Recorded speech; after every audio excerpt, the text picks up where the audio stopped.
안녕하세요. 아주 착하고 순한 효자, 효녀를 둔 애엄마입니다. 지금 이 자리에서 저는 단순히 내 새끼들 자랑이나 하고자 온 것이 아니고 예비 시모 입장으로서 글을 쓰게 되었다는 점 미리 알려드립니다. 사실 가족이라고 다 잘 살고 화목한 건 아니지 않습니까? 부부가 화합이 잘 되어도 자식 낳고 망하는 가족들도 있고, 자식들이 천사 같은데 오히려 부모들이 못나서 인생 나락으로 가기도 하잖아요. 그렇게 어쩔 수 없는 불행 때문에 가족이란 울타리가 매 순간 지옥인 사람들과 달리 저희 집안은 늘 화목하고 정이 가득한 곳이었습니다. 적어도 예비 며느리를 만나기 전까지는요. 자녀들이 내 마음 같지 않게 엉뚱한 길로 셀 수도 있다고 보는데, 그건 온전히 자녀들이 겪기도 해봐야 할 가시밭길이라고 생각을 해요.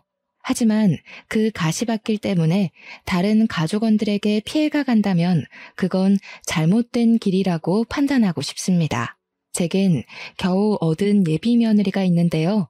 남의 집 귀한 딸 데려와 함부로 할 생각은 추호도 없던 저는 예비 며느리 소식을 들었을 때 그저 기쁘기만 했습니다. 그런데 그게 제 인생 최대의 고민이 될 줄은 몰랐네요. 전 나름 죄 안 짓고 성실하게 살아왔다고 생각했는데 왜 제게 며느리 복은 주어지지 않은 건지 지나고 보니까 좀 속상하더라고요.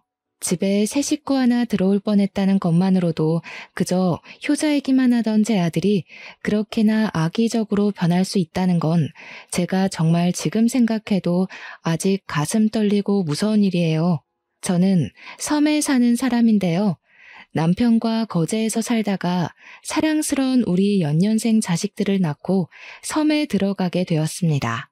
사실상 직장을 옮긴 남편을 따라 섬으로 들어가게 된 거였죠.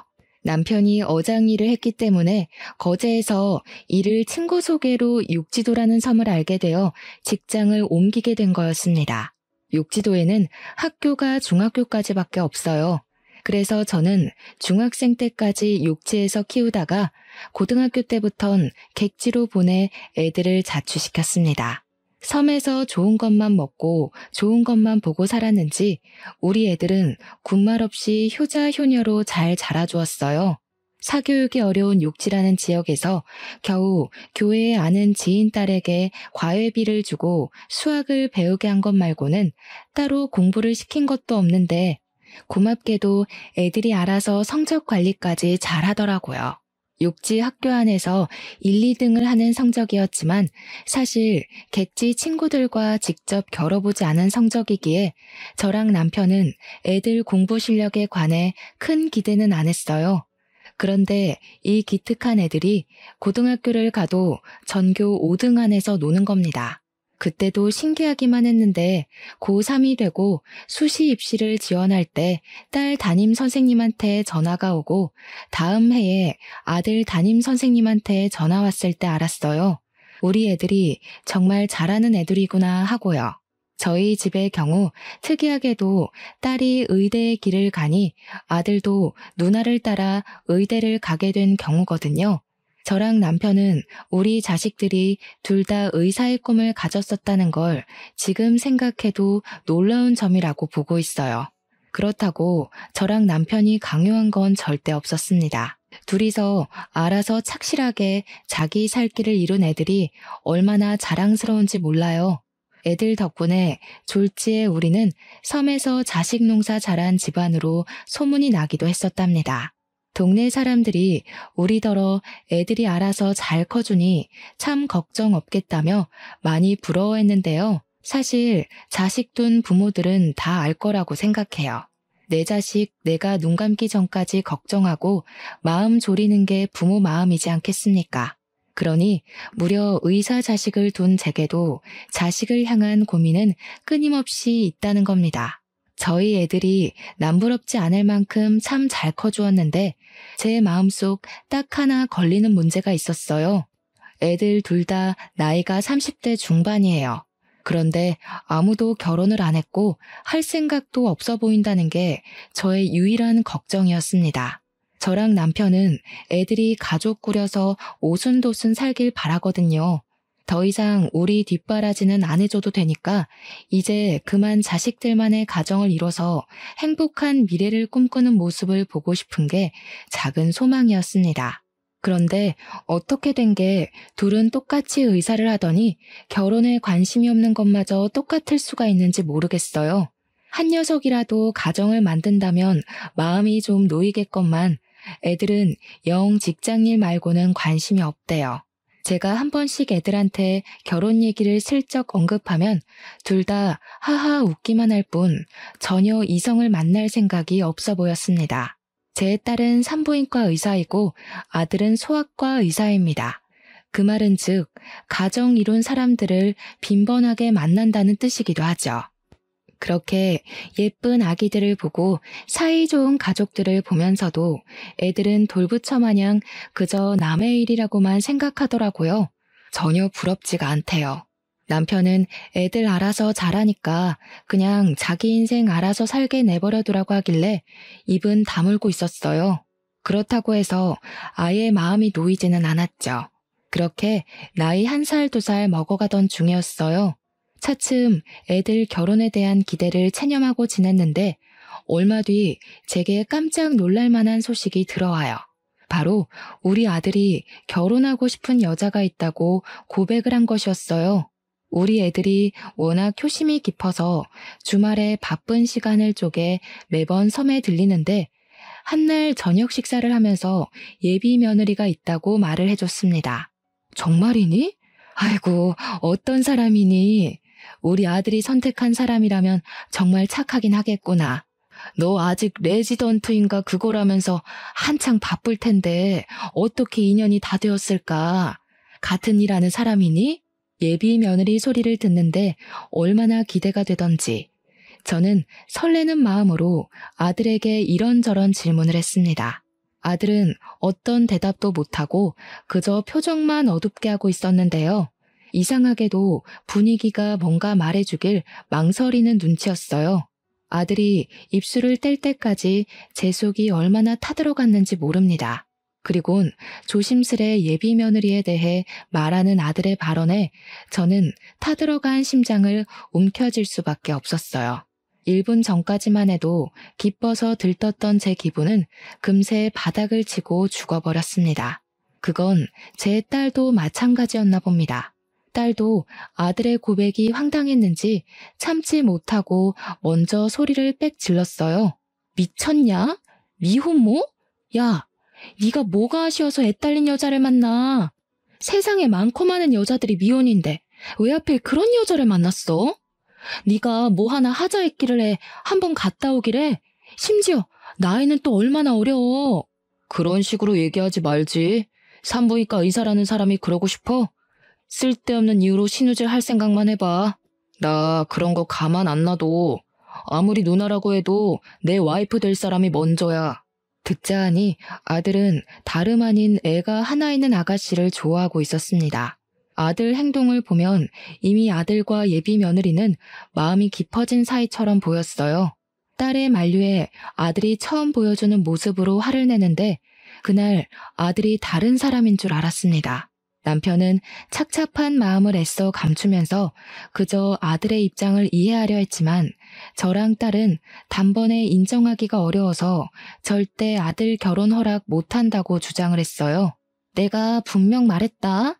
그 결혼 절대 안 돼. 너 그 결혼하는 순간 인생 쪽나. 네가 의사 준비한다고 얼마나 개고생을 했냐? 아니면 너 개인 병원 차릴 때까지 좀 더 기간을 두고 만나보다가 결정하던지 뭐하러 급하게 진행해? 그래, 네 누나 말이 맞다. 왜 하필 그런 어려운 길을 가려고 해? 결혼도 이 사람 저 사람 몇 번 겪어보고 잘 맞는 사람이랑 해야지. 이건 너무 섣부르다 하더라. 아이씨, 왜 엄마랑 누나가 난리야. 언제는 나더러 결혼 좀 하라며? 그래서 하겠다고. 근데 왜 갑자기 결혼한다니까 또 난리야?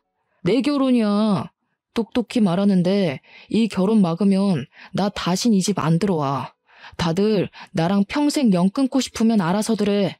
아들은 우리가 예비 며느리 얘기를 들으면 당연히 반대할 거란 걸 이미 알고 있는 눈치였습니다.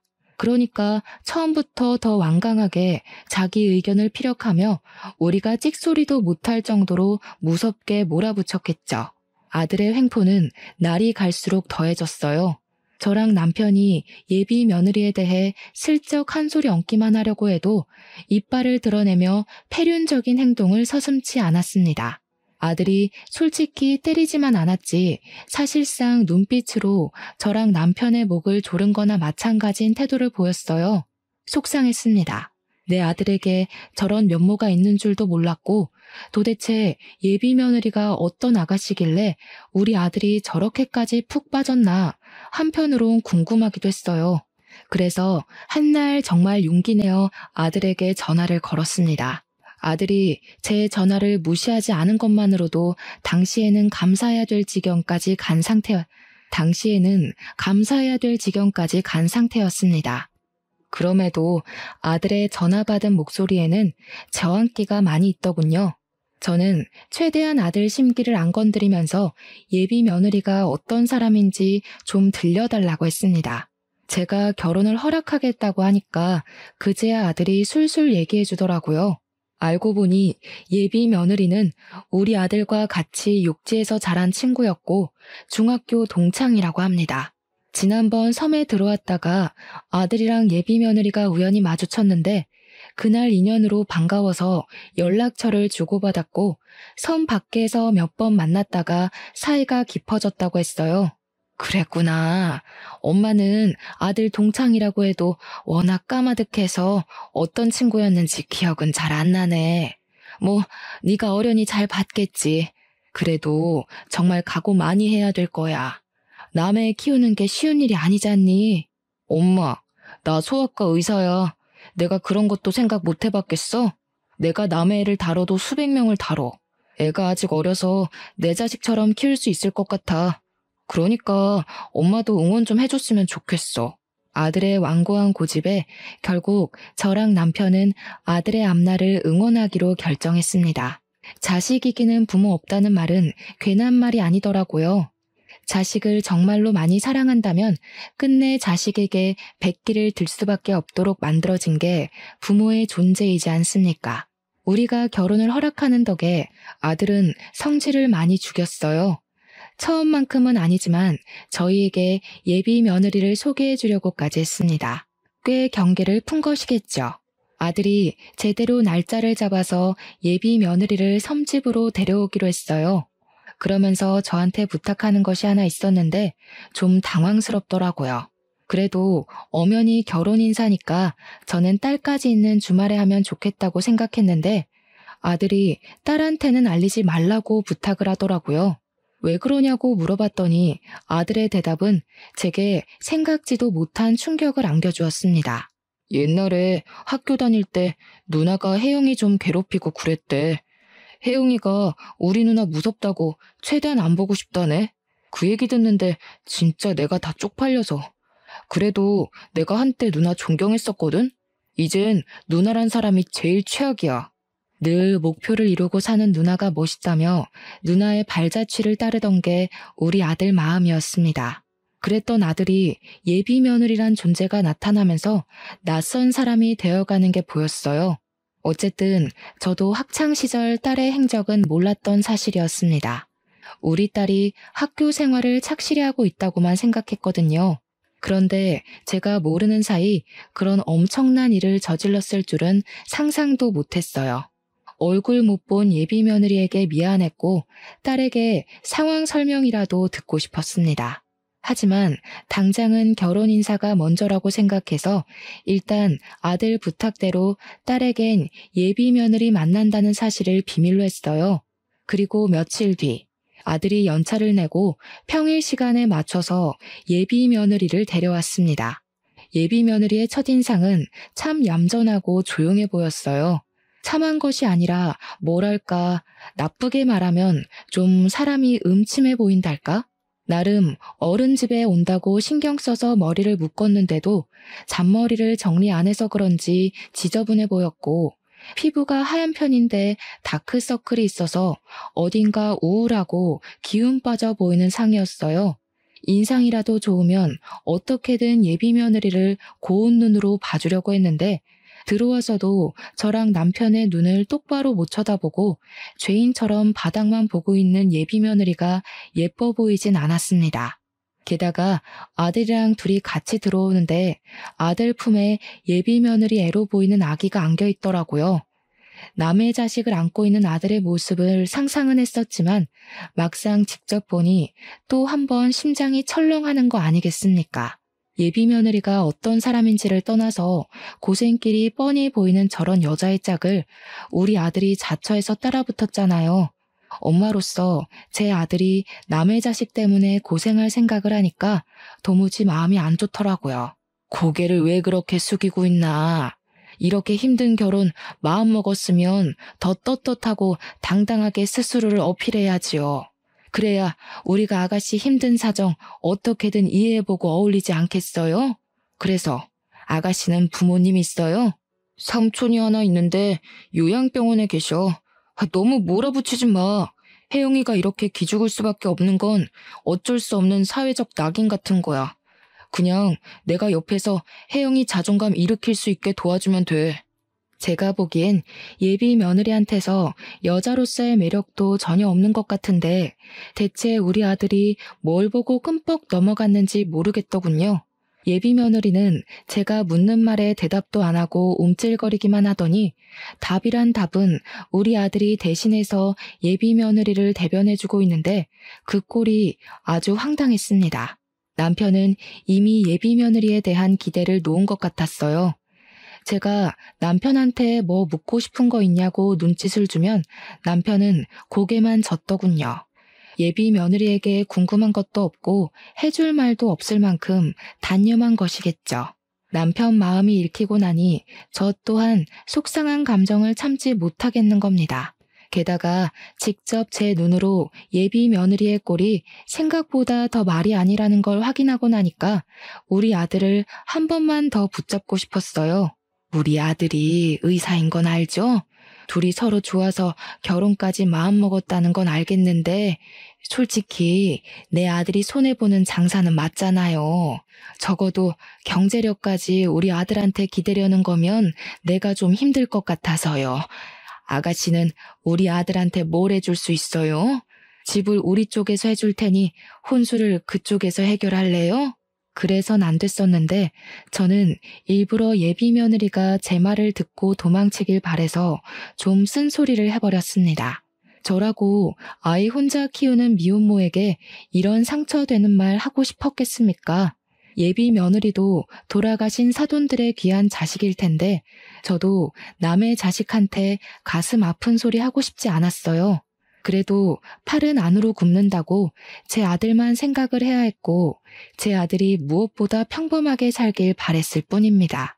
그냥 남들처럼 같이 시작하고 같이 꾸려나가고 같이 아이를 만들어서 사는 그런 가정을 살길 원했다고요.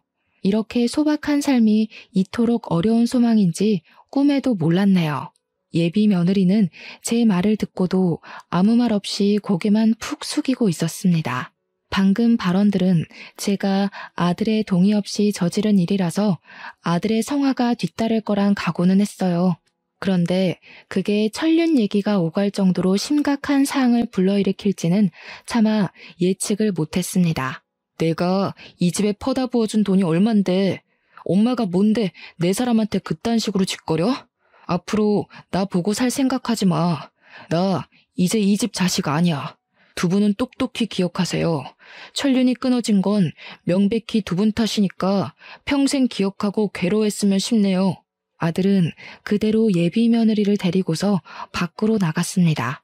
제가 아들을 급하게 따라 나섰다가 아들이 밀치는 바람에 그대로 바닥에 주저앉아 버렸어요.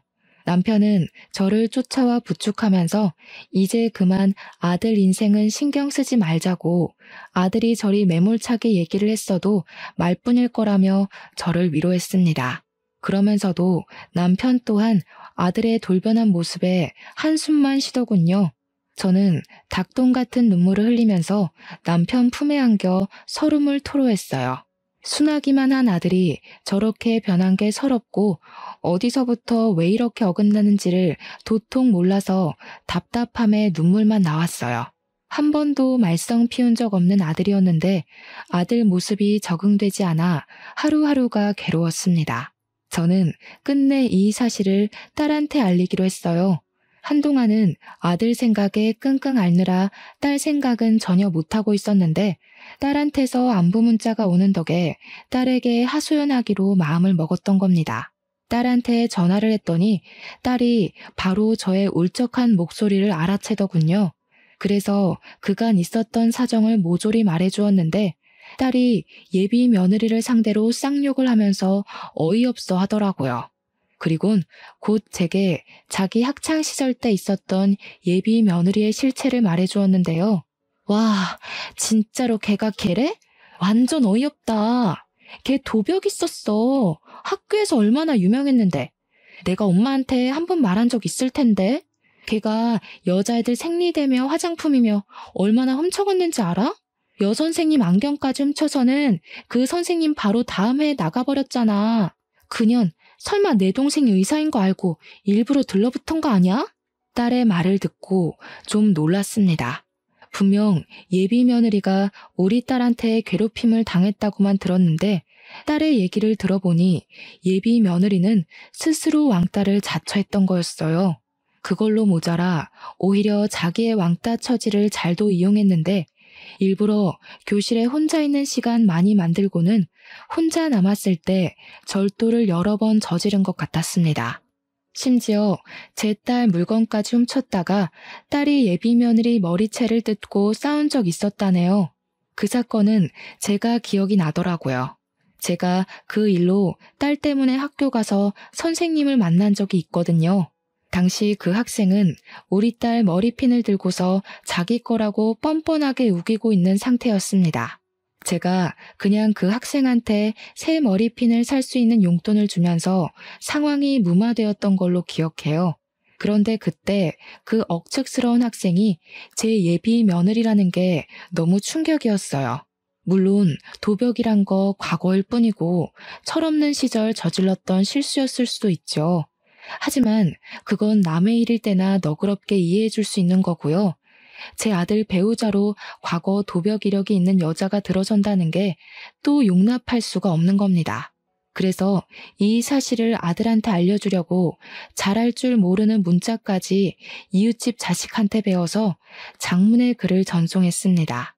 그랬더니 바로 아들에게서 쌍욕 문자가 날라오더군요. 자기는 이제 엄마 없다면서 연락하지 말라길래 저는 철렁 내려앉는 심장을 부여잡고 주저앉았습니다. 언젠가는 으스러질 길로 향하는 아들을 이대로 내버려 둬야 하는 건지 어쩔 도리가 없어서 난생 처음으로 인생의 막막함을 느꼈어요. 남편은 여전히 어쩔 수 없는 일이라고 아들도 직접 지옥을 겪고 혼쭐 나봐야 된다며 내버려 두자고 했는데도 이게 아빠 마음과 엄마 마음은 또 다르거든요.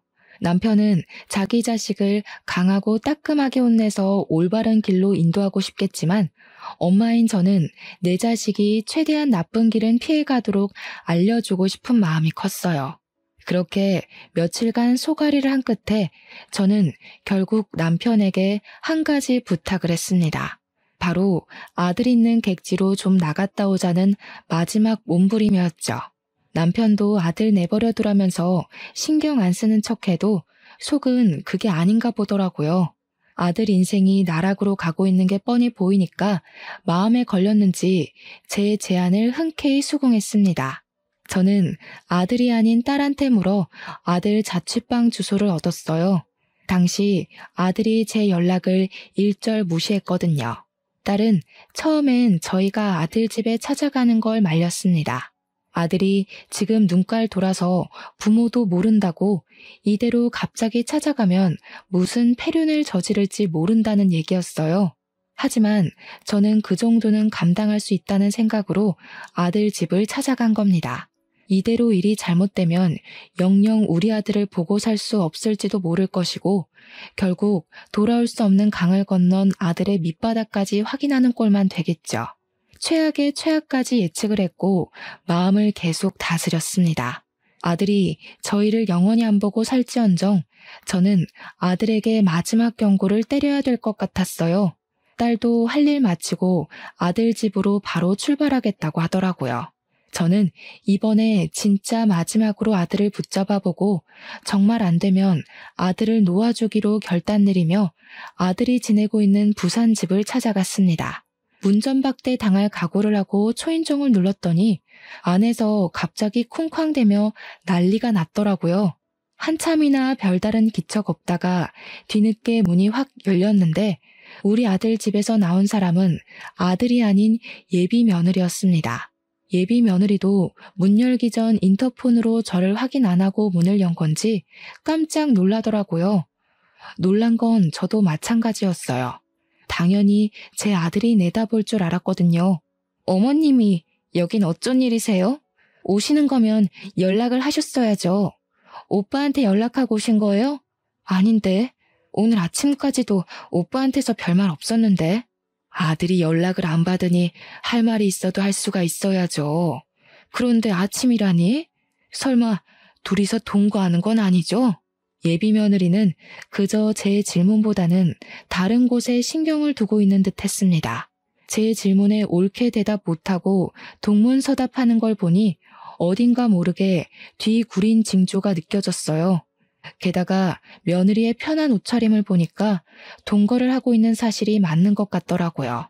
저는 예비 며느리에게 더 묻지 않고 그냥 눈으로 보는 게 나을 것 같아서 제 앞을 막아서고 있는 예비 며느리를 밀어내고 안으로 들어갔습니다.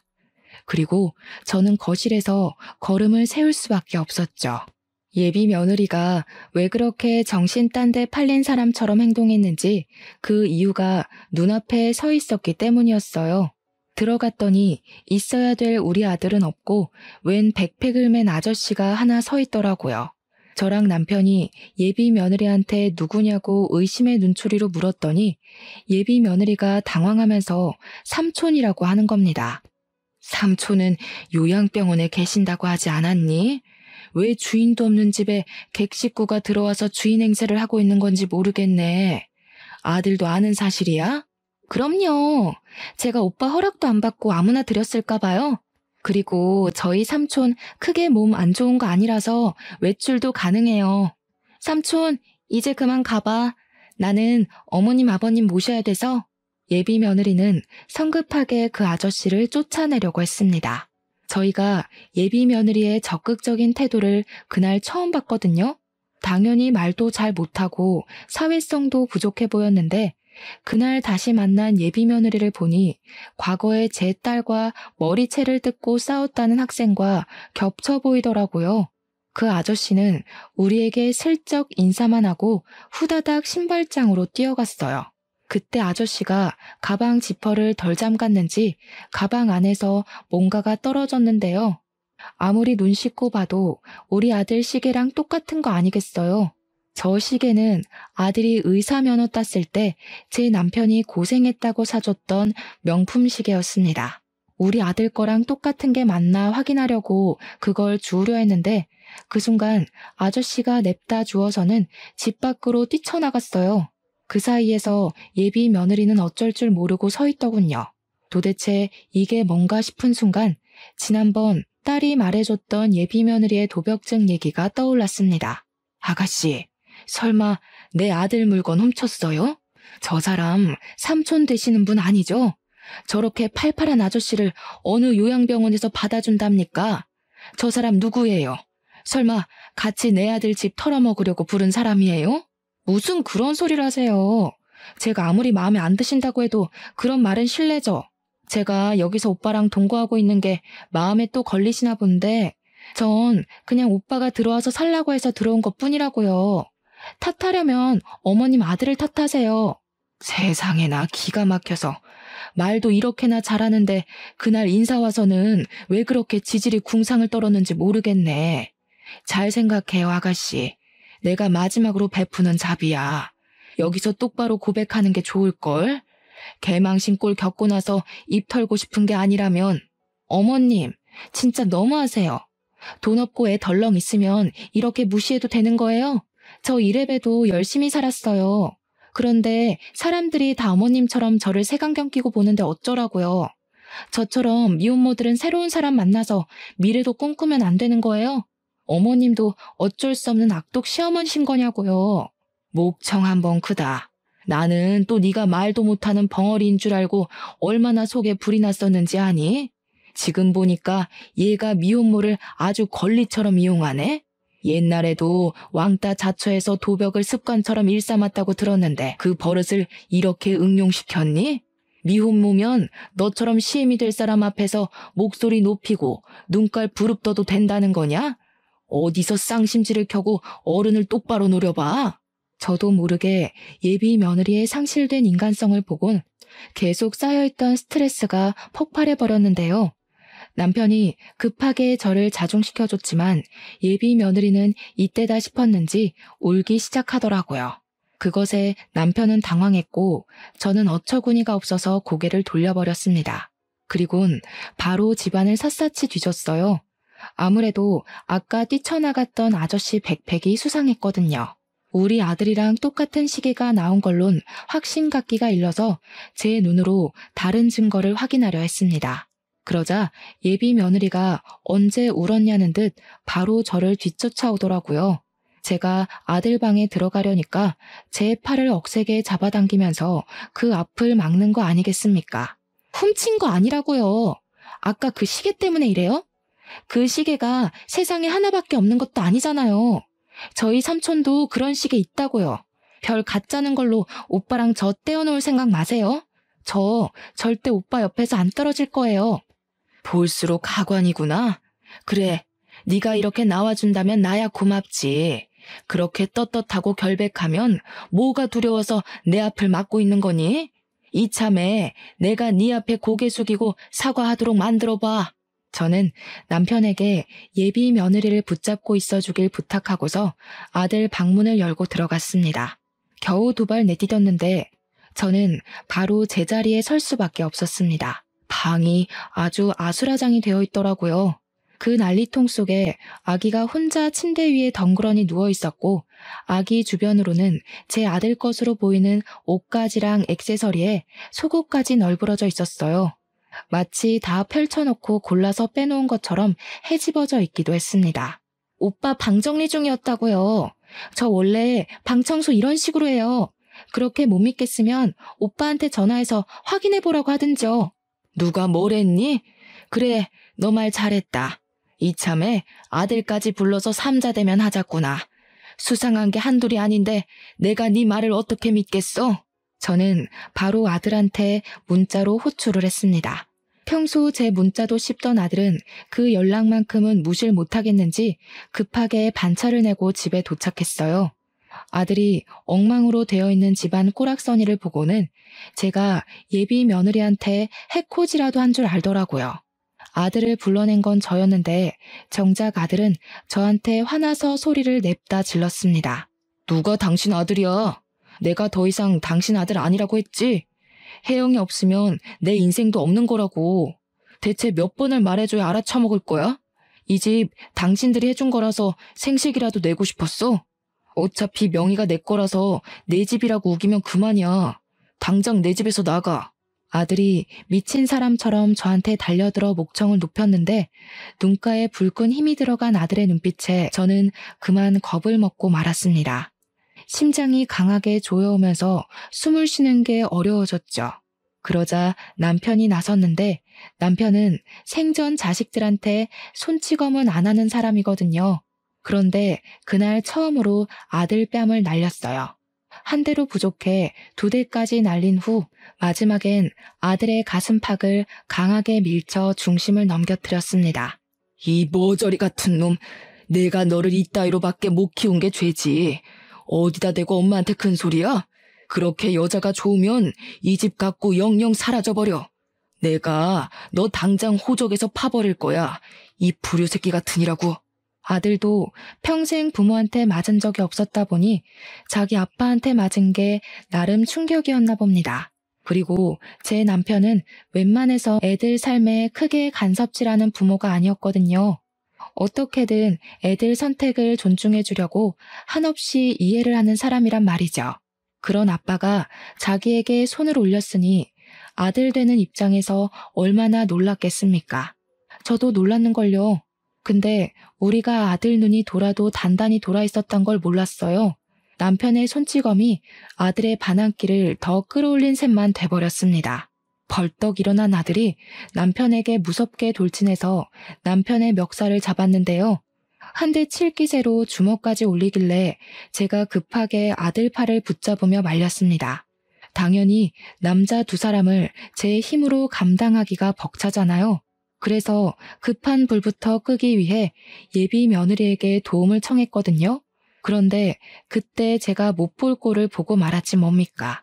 제가 예비 며느리에게 당장 와서 말리라고 소리치던 그 순간 예비 며느리의 표정이 너무 소름이었습니다. 그년 얼굴에서 이미 내 아들은 자기한테 눈이 멀었으니 부모님 같은 거 안중에 없다는 확신을 담고 있는 모습이었어요. 아주 뻔뻔하게 저를 보고 비소를 슬쩍 올리는데 순간 제 손에서 힘이 빠져버렸습니다. 살면서 등골에 소름이 쫙 돋는 경험을 그날 처음 했어요. 예비 며느리가 정말 사람처럼 안 보였죠. 그리곤 그 두려운 마음이 곧 아들에 대한 원망으로 바뀌게 되더라고요. 이렇게 변해버린 아들이 너무 미워서 저는 결국 아들을 두들겨 패기 시작했고 더 이상 너희들 사이에서 손 뗄 테니까 제발 저리 나가 떨어지라고 고래고래 소리를 질렀습니다. 그러자 제 말에 불씨가 확 죽은 아들이 순순히 물러났어요. 그리곤 꼴도 보기 싫으니 바로 나가라고 하더군요. 결국 제가 예상했던 최악에 최악을 더한 일이 발생해버린 셈이었어요. 아들은 저희더러 자길 호적에서 빼든 말든 알아서 하고 다시는 코빼기도 비추지 말라고 했죠. 너무 속상했지만 우선 그날은 아들과의 대화는 틀렸다고 봤습니다. 그래서 남편을 데리고 나가려는데 그와 동시에 딸이 집에 들이닥쳤어요. 워낙 정신없던 터라 딸이 온다는 사실을 잊고 있었던 겁니다. 딸이 들어오자마자 더 놀란 건 딸 뒤로 경찰이 우르르 들어왔다는 거예요. 딸이 예비 며느리에게 삿대질을 하자 경찰들이 예비 며느리를 붙잡았고 집주인인 아들에겐 참고인 조사를 위해 같이 가야 된다고 안내를 했죠. 그때 딸은 가만히 있지를 않고 이 도둑년 새끼야 하면서 예비 며느리한테 달려들어서는 가방에 넣어온 5kg짜리 소금을 꺼내 예비 며느리 머리통에 좌르륵 부었습니다. 경찰에게 수갑이 채워진 예비 며느리는 손도 쓰지 못하고 소금 범벅이 된 채 비명만 질렀어요. 이년이 옛날 버릇 남 못 주고 또 도벽증 도졌네? 옛날엔 내 머리핀을 네 거라고 우기더니 이제 내 동생을 네 거라고 우길 참이니? 사람이 배보다 배꼽이 큰 짓을 하면 이런 꼴이 나는 거야. 네 주제를 알아야지. 밑에 네 삼촌이라는 원조교제 애인 잡혀있거든? 내 동생 물건 다 뱉어내고 쳐 울고 있으니까 가서 나란히 부둥켜 안고 질질 짜라. 딸이 예비 며느리의 이마를 퍽퍽 밀면서 말을 하자 예비 며느리가 딸을 죽일 듯이 노려보면서 괴성을 내질렀습니다. 예비 며느리한테서 저런 악에 바친 고함이 나오는 게 또 놀랍고 무섭더라고요. 원래 조용한 녀석들이 미치면 더 겁나잖아요. 예비 며느리는 더 이상 본성을 숨기지 않기로 한 건지 아니면 정말 화가 나고 분하면 내재되어 있던 저런 모습이 툭 튀어나오는 건지는 모르겠네요. 어쨌든 아들이 보는 앞인데도 더는 이미지 관리 없이 평소와는 이질적인 면모를 드러냈습니다. 나도 이깟 집안 진절머리 나서 결혼 같은 거 할 생각 없었어. 오빠 도장만 찾으면 나가려고 했다고. 아씨, 다 망했잖아. 아, 짜증나. 아, 이번엔 도장이었어? 나이가 먹으니까 스케일이 커졌다? 그럼 네 말은 내 동생한테 일부러 접근했다는 거네. 내 동생이 의사 됐다는 건 동네에 소문 퍼져서 이미 전해들은 사실일 테고 나이 먹고 추하게 욕심만 날로 과해져서 어쩌냐? 그런 잔머리 굴릴 시간에 공부를 했으면 너도 의사 됐겠다 얘. 잘난 척 하지 마. 옛날부터 언니가 그런 식으로 거들먹거리는 게 재수없었어. 의사가 뭐 대수야? 그래봤자 나처럼 촌뜨기인 건 똑같은 처지면서. 이게 촌뜨기를 무시하네? 촌뜨기도 해내는 의사를 너는 못하고 도둑질만 해댔지 않아? 뭔 자신감으로 의사를 얕볼까? 촌뜨기 무시하려면 적어도 너처럼 상식 없이 손버릇 나쁜 애들한테나 해야 제대로 무시하는 거지. 어줍잖은 수준으로 우리 집안 무시하는 건 열등감밖에 안 된단다, 이 도둑년아. 딸과 예비 며느리가 하는 대화에서는 예비 며느리의 인간성을 도드라지게 확인할 수 있는 증거 현장이나 다름없었습니다. 저희들 다 놀랐지만 무엇보다 아들이 심하게 충격먹은 것 같았어요. 바짝 경직되어선 믿을 수 없다는 얼굴로 예비 며느리만 바라보더라고요. 저는 그 모습을 보고 아들이 완벽하게 정신을 차렸으면 해서 좀 더 쐐기를 박아야 할 것 같았어요. 그래서 예비 며느리에게 다가가 그년 뒷주머니에 있는 전자담배를 꺼냈습니다. 우리 아들은 담배도 안 피우는데 명색의 아기 엄마라는 사람이 영 깡통이구나. 네 아들은 무슨 죄니? 도둑질하는데 이용하려고 애 낳았니? 동정심이 필요해서? 네 아들 네가 엉망으로 키우든 말든 우리 알 바 아닌데 내 아들까지 엉망으로 끌고 가는 건 나 못 본다. 어디 철딱서니 없이 도둑질이야? 가서 콩밥 처먹으면서 반성해. 저는 전자담배를 예비 며느리 입에 쑤셔 넣어주고 경찰에게 그만 가봐도 좋다고 했습니다. 아들은 참고인으로 같이 동행하면서도 내내 얼이 빠져 있었어요. 아들이 돌아올 때까지 우리 식구는 전부 아들 집에서 잠자코 기다렸는데 아들이 다 늦은 밤이 되어도 귀가를 안 하는 겁니다. 혹시라도 우리에게 실수한 것 때문에 자책을 심하게 해서 엉뚱한 생각이라도 할까봐 갑자기 무섭더라고요. 연락까지 안 되니까 점점 불안해져서 저는 바로 아들 찾아 나가보려고 자리를 박차고 일어났습니다. 남편이랑 딸도 불안했던 건 마찬가지였나 봐요.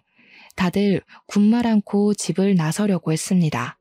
그런데 현관문을 여는 순간 내려가는 계단 쪽에서 웬 사람이 하나 앉아있더라고요.